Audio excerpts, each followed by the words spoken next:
Hey, welcome back, Grow Squad. Listen, it's a brand new day. It's a great day to be alive. I'm so glad that you've tuned in today. Thank you so much for your time. Thank you so much for your attention. Thank you so much for the love. And I want to say the love. I mean, the love that you've shown to this podcast from day one, the love that you've shown to me, the messages that I get through email, DM. Thank you, thank you, thank you again. If you're not following me just yet, charge it to your head, not your heart. I'm at Eugene J. Hamilton, also 𝐬𝐮𝐬𝐫𝐞. You can see a lot about what I'm doing with regard to things outside of the podcast. The podcast is an awesome platform to propel me to do great things through my speaking, through my motivating, and also through, that's right, you see that book, through my children's book called Go, Grow, and Glow. Real quickly, somebody asked me to break it down for them. One of the things that I do across the country is I teach adults and children how to go boldly. In other words, be confident in who you are. You are fearfully and wonderfully made. Make no apologies about that.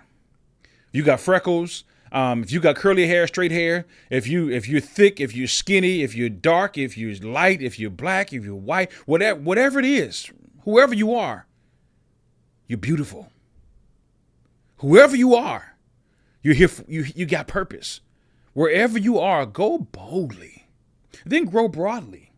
Man, I meet people all the time, whether I'm in the airplane. The other day I sat next to a guy, I think he was 78 years of age. He began to just drop knowledge. I mean, telling me about his business, telling me about all the great. I said, man, wow, I would have never. My circle doesn't include many 78-year-olds. But because I'm open to growing broadly, right, and diversifying my network, I said, man, let me learn from this guy. We exchange information, and he checks on me from time to time. Grow broadly, and then glow brightly. There's a light inside of you. Go light your world. If this world can be a dark place, people living in darkness, I am almost sick and tired of turning on the news, turning on my phone, looking at social media and somebody else has passed away. Somebody else, there's a shooting here. There's a death here. There's a kidnapping here. There's this happening over there. The world needs your light. Now, listen to me closely. I don't care how dark you think things are in your life. And I'm not here to minimize that. Oftentimes we go through dark seasons, but I promise you, if we hold on to that little flicker flame that we do have, there's light at the end of your tunnel. And as you continue to light the world around you, even though you may be feeling like you're lost, sometimes we'll find somebody that together we can find the way. So just want to break that down for you right quick, kind of let you know where we are and why we are the Grow Squad, right? And why we aim every day to go, grow, and to glow. Let's pray. God, thank you for this new day. Thank you for growth. From last episode to this episode, I hope and I pray that we've grown in some way. Help us to continue to be aware of our responsibility on this earth. Help us to always be mindful of the fact that we have been given certain qualities and skills that will help not only us, but those that we cross paths with to have a better path ahead. Thank you so much for your love. Bless my friend right now who's listening.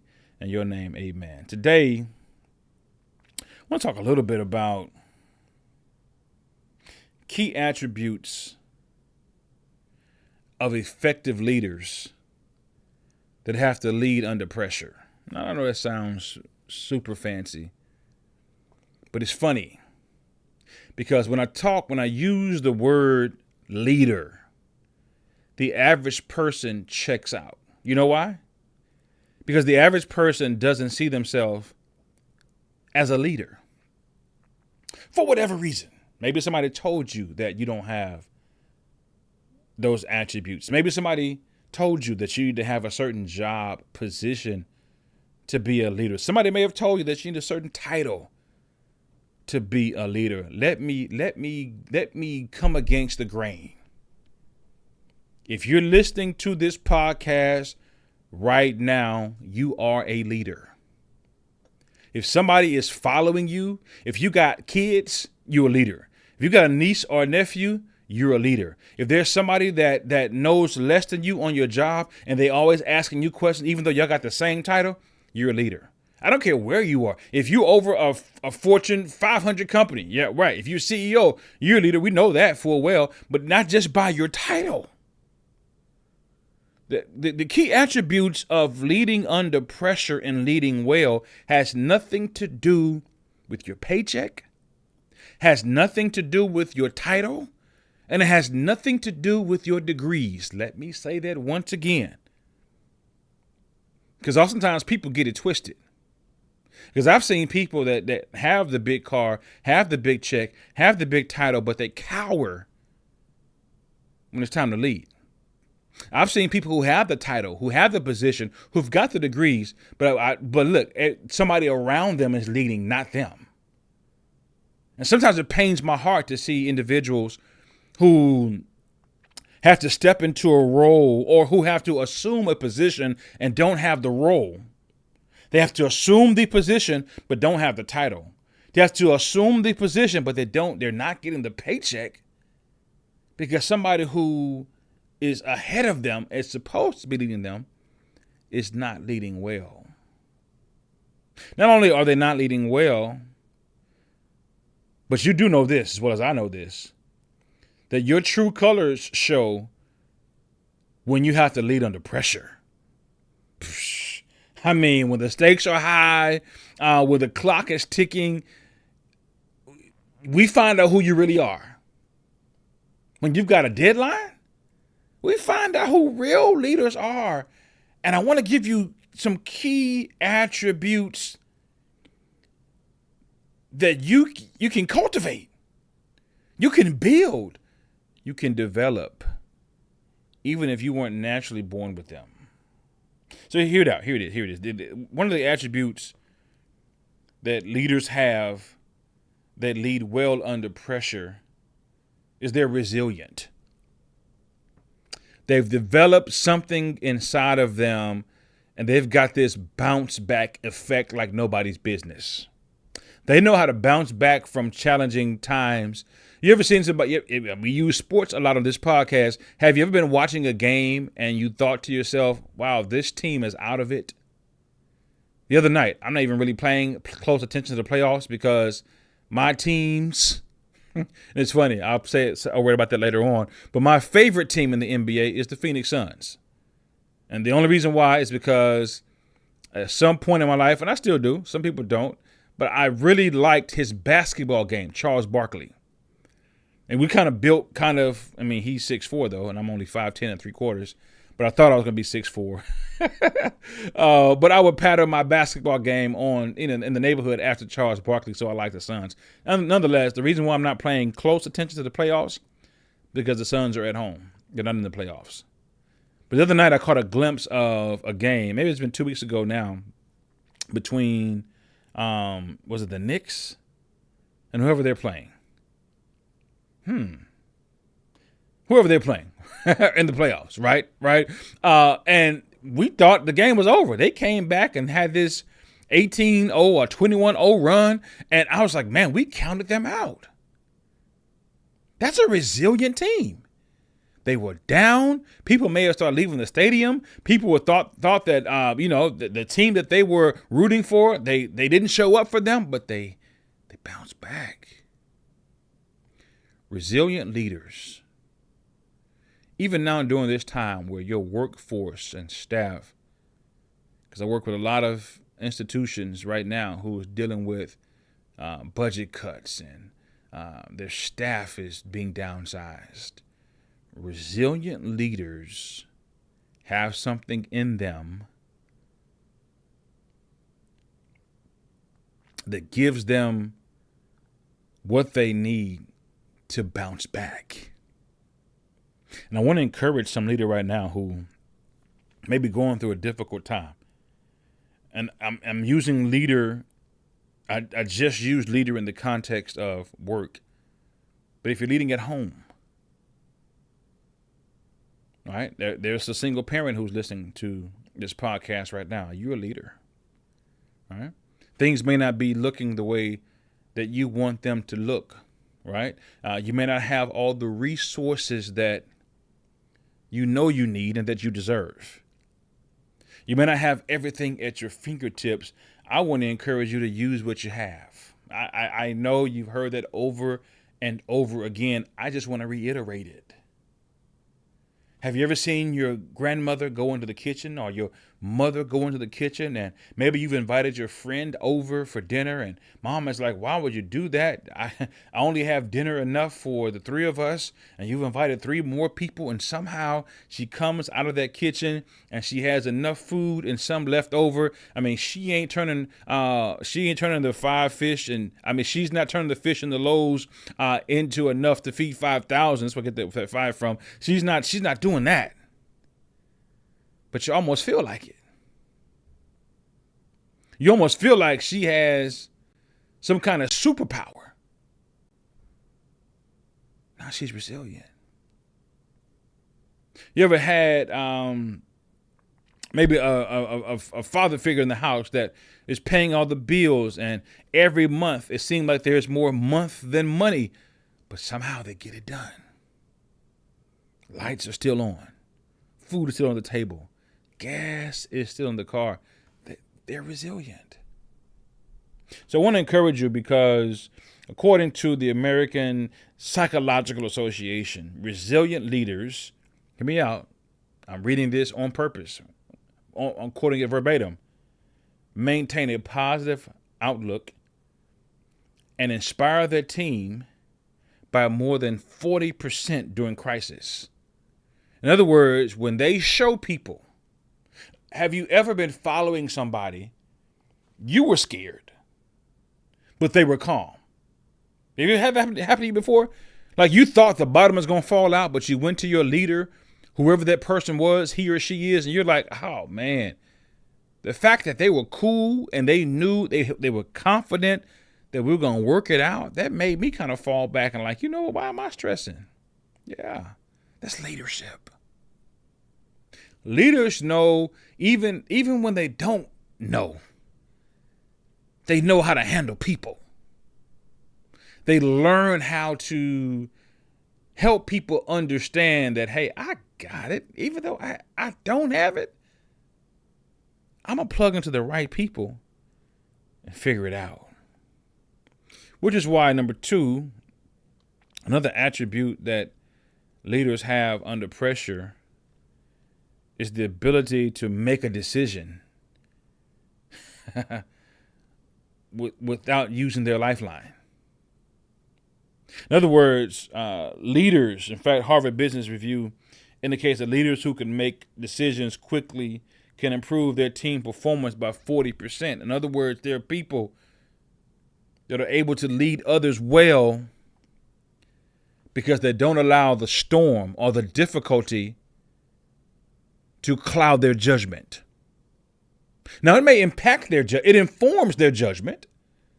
Let's be real. If I've got some difficult news, it's going to inform my judgment. If somebody comes in here and tells me right now that, hey, you've got 5 fewer minutes for this podcast than you thought you had, it's going to inform my judgment, but I'm not going, oh no, I can't finish. No, I'm going to finish it. I have less, I'm working with less time.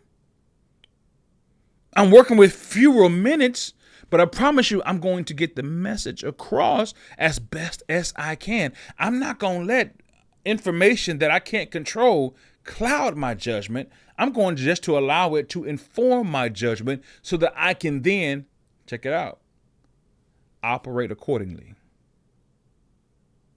Most people get information that may not be favorable, and they think the information is given to them for them to shut down. Oh, did you hear? Oh, did you hear they're doing this? Oh, did you hear they're doing that? And so then they check out. They get some difficult news that they can't stomach, and all of a sudden they act as if they've become paralyzed. I've learned to look at difficult news as an opportunity for me. I'm not perfect, but I've learned how to use difficult news as an opportunity for me to turn over every stone to see if we've used everything that's at our fingertips. I've used difficult situations to say, you know what? Okay, that's been cut off. Let's look over here. Did you shake that plant? Did you look in the soil? Did you look beneath the pot to see if there's something else down there that we can use to get this thing done? In other words, leadership is about optimism and not so much pessimism. Now we got to be real. Hence, we've got people. I had the opportunity to lead an awesome team in Northern California through an assessment. And I'd love to come to your team. Shameless plug. Go to EugeneHamilton.org. And I do this assessment with groups, organizations, leaders. And we try to figure out who on the team is the pilot, who's the flight attendant, who's the grounds crew, and who is the air traffic controller personality type. And oftentimes we figure out that there are other people on the team who don't have certain titles, but they have certain qualities. That makes sense? Like you would think that, oh, okay, this person is the executive director.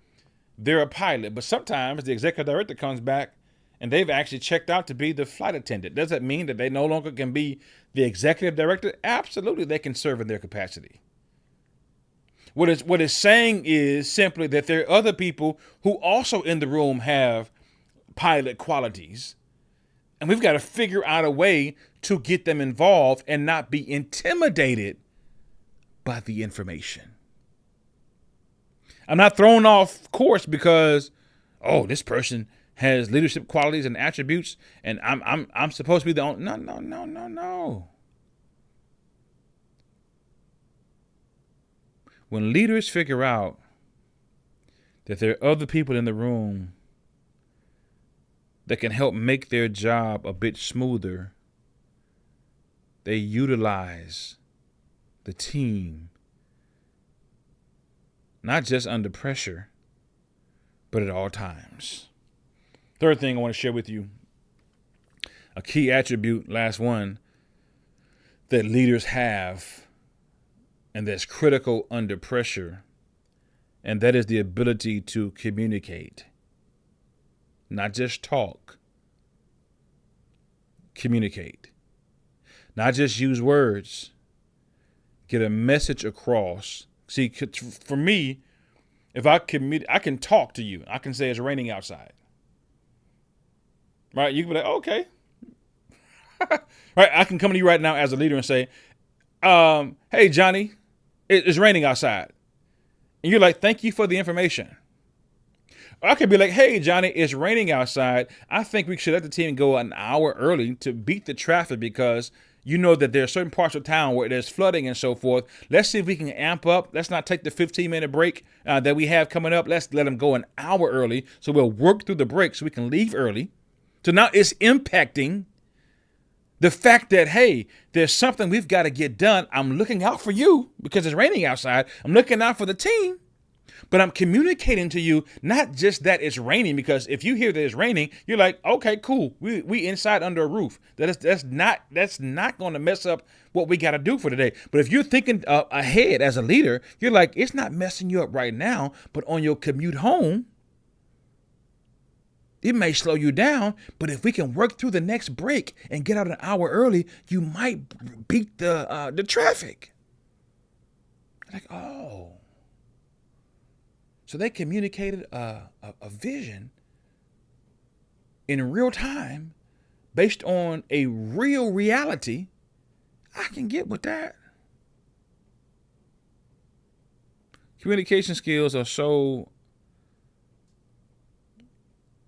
People underestimate the power of having good communication skills or great communication skills.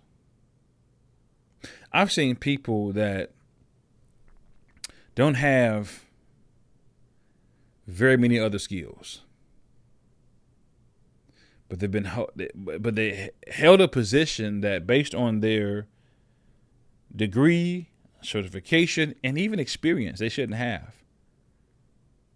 But because they know how to communicate, because they know how to run a team, because they know how to get everybody involved, because they know how to relay messages from the top all the way through.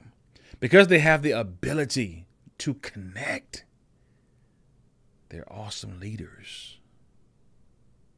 So let me encourage you to work on your communication skills. Some of you got children that you can't communicate with for whatever reason. And oftentimes we blame the one that's on the receiving end. But how about you check yourself and see if what you're delivering is receivable? Yeah. Oftentimes we want to blame the kid for not getting the message. But are you disciplined enough to check your message to make sure that the messaging is relevant for them? To make sure that what I'm giving them, they're able to retain it, to break it down into bite sizes for their brains and utilize it to impact their lives. So listen, there's some leader that you might know. And I say again, it doesn't have to be a manager. It doesn't have to be a director. If somebody is leading a classroom as a teacher, leader. If somebody is leading a department, leader. If somebody is leading a family, leader. Share this episode with them. I believe that these three attributes, key attributes of every leader, communication skills, the ability to make decisions under stress or duress, and also the ability to stay resilient, are super duper important. So share it out. Help somebody else go, grow, and glow. Help somebody else, right, on their journey of being a great leader. Don't forget to go to EugeneHamilton.org. Just click new book, new children's book. Get your copy for your kid today. Once again, we're going into the summer months. Some kids are getting off or spring break. Some have already had spring break. Give them something that will help them stretch their thinking, be more resilient as well, and learn how to turn pain into purpose. You'll be great. Keep going, keep growing, keep glowing. See you next time. Peace.